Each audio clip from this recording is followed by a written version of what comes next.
అందరికీ శుభోదయం అండి. ఇవేమిటా అనుకుంటున్నారా?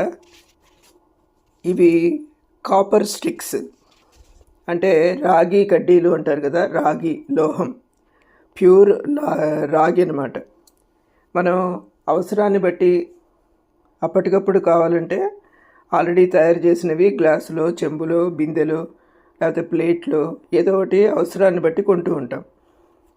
ఇప్పుడు ఇవేంటంటే మనకు అవసరం ఉండదు, కానీ ఒక్కసారి కొనాలంటే చాలా ఖరీదుగా ఉంటున్నాయండి ఇవి కూడా.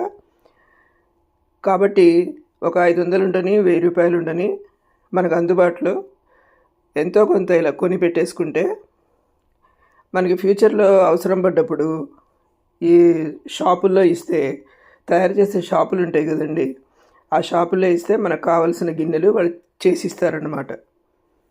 ఇది మనం ఇత్తడి షాప్కి వెళ్ళినప్పుడు ఎంత ఉంటే అంతలోనే కొని పెట్టుకుంటూ ఉండొచ్చు.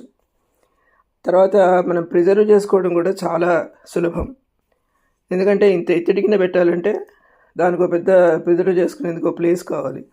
ఇవేంటంటే మనం ఎక్కడైనా పెట్టుకోవచ్చు. సన్న రాడ్స్ లాగా ఉన్నాయి కదండి, ఎక్కడో అక్కడ పెట్టుకోవచ్చు ఇంట్లో.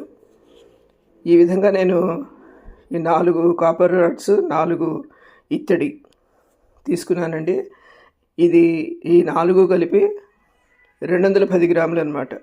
అంటే 420 గ్రాములు ఈ 8 కలిపి. ఈ విధంగా మనం అప్పుడప్పుడు చేర్చి పెట్టుకుంటే మనకి డెఫినెట్గా ఎప్పుడప్పుడు అవసరం పడుతూ ఉంటుంది. ఆ అవసరాన్ని బట్టి ఇవి మనం గిన్నెలు చేయించుకోవచ్చు. ఇప్పుడు మార్కెట్లో ఒక రాగి బిందె కొనాలన్నా, లేకపోతే ప్యూర్ ఇత్తడి గిన్నె కొనాలన్నా వేలల్లో ఉందండి. ఈ విధంగా చేసుకుంటే ఏంటంటే మనకు అందుబాటులో ఉంటుంది. ప్యూర్ ఇత్తడి రాగి మనం కొంచెం కొంచెంగా కూడా ఈ విధంగా కొని పెట్టుకోవచ్చని నాకు అనిపించింది. సో ఈ విధంగా నేను కొని పెట్టడం జరిగిందండి. అది మీ అందరితో కూడా షేర్ చేసుకుందామని ఇక్కడ పెడుతున్నాను. Thank you very much for watching my video. మీ అందరికీ నచ్చినట్లయితే please like and subscribe. Thank you.